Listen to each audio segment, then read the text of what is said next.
Hi everyone! In this quick tutorial, I will show you how to customize the editing toolbar in EasyNote. Just open the app and go to the three-line menu on the left and find Settings.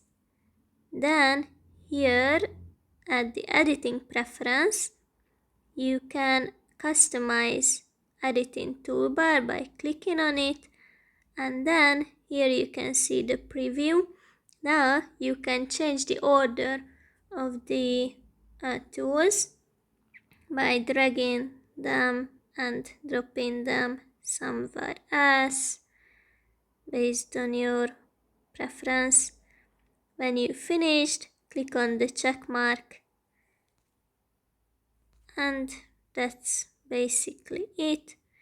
If you open it, you can see the toolbar right here.